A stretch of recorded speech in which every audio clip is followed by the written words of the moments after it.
Nivel semántico y semiótico. La semántica es la disciplina que estudia los significados de las palabras, los cuales están determinados por un conjunto de rasgos mínimos que se llaman semas, es decir, unidades de significado que posee toda la palabra. Y los sememas son el conjunto de semas que define el significado completo de una palabra. Por ejemplo, los semas de la palabra martillo son herramienta usada en oficios, tiene mango. Y los sememas de la misma palabra son es una herramienta usada en algunos oficios con mango y cabeza de hierro, que sirve para golpear. La semántica estudia distintos fenómenos, los cuales describiremos brevemente y daremos algunos ejemplos. El primer fenómeno es utilizado cuando se dice que las palabras tienen un significado preciso y exacto. Con esto se está hablando de su valor denotativo, es decir, del concepto objetivo que posee un término. Por ejemplo, el valor denotativo de la palabra gato es animal doméstico o salvaje, de género mamífero, félido y carnívoro. Este tipo de significado es el que podemos encontrar al buscar en el diccionario, ya que es real. Otro fenómeno es la connotación. Es la intención del término y la gama de posibilidades de significado, que se basa en ciertas semejanzas formales o imaginarias. Estos son significados subjetivos y las connotaciones de la palabra son utilizadas frecuentemente en creaciones poéticas. Algunos ejemplos son: lo sorprendieron con las manos en la masa. Profesor, le echamos una mano. El tercer fenómeno es el sinonimia, que es una relación semántica de identidad o semejanza de significados entre determinadas palabras, llamadas sinónimos u oraciones. Por tanto, sinónimos son palabras que tienen un significado similar o idéntico entre sí y pertenecen a la misma categoría gramatical. Un ejemplo de este fenómeno son las palabras como afán, anhelo, ansía, deseo, advertir, prevenir. Por otro lado, el siguiente fenómeno es la antonimia, que son palabras que tienen un significado opuesto o contrario. Cuando se presenta una antonimia, se está haciendo un contraste o comparación entre dos palabras completamente opuestas. Como ejemplo de estos son blanco, negro, alto, bajo, grueso, delgado, lejos, cerca. Otro fenómeno es la polisemia.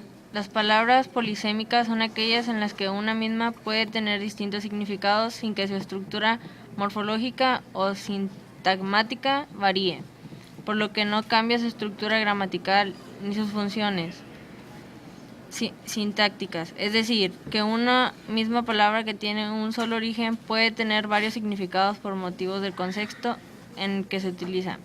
Algunos ejemplos de este fenómeno son La palabra órgano como parte interna o intestino y órgano como instrumento musical de viento.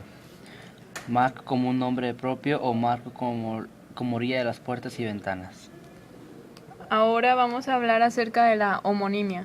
Las palabras son homónimas cuando, a pesar de ser de orígenes totalmente distintos, llegan a tener el mismo nombre, la misma forma, pero sus significados son totalmente distintos. Es decir, las palabras homónimas son aquellas que suenan igual, pero que sus significados son diferentes.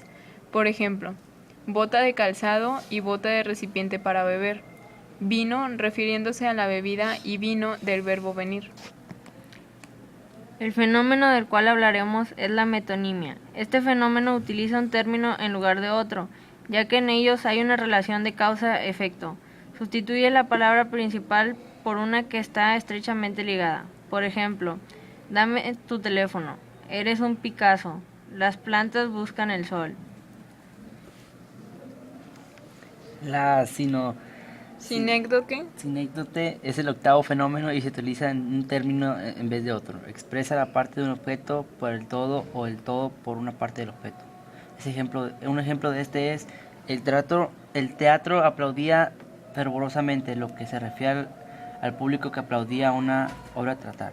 Otro ejemplo es la corona de España, lo cual se refiere al rey o a la reina de España.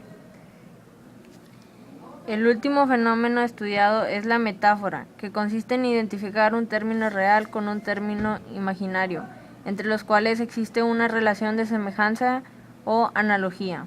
Por ejemplo, tus cabellos de oro, para referirse al pelo rubio de una persona. Tus dientes son perlas, para hablar de la blanca y hermosa sonrisa de alguien. La metonimia, la sinécdoque y la metáfora, que fueron los tres últimos fenómenos de los cuales hablamos, son utilizados en la literatura. Dentro del nivel semántico se pueden estudiar los campos semánticos o los campos léxicos asociativos. El primer tipo de campo se forma al agrupar las palabras según sus características o significados comunes.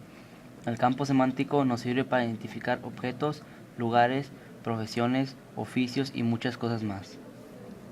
Por ejemplo, el campo semántico de la palabra vehículo es bicicleta, motocicleta, carro, autobús, camión, tren, etc. El otro tipo de campo, que es el léxico asociativo, es un conjunto de palabras derivadas de distinta categoría gramatical, ya sean sustantivos, verbos, adjetivos, etc., pero que tienen un elemento de significado común o están relacionados con un mismo tema. También se puede definir como todo aquello que recuerdas y asocias al pensar en cierta palabra. Por ejemplo, el campo léxico de la palabra música es director, compositor, autor, afinar, sinfonía, etc.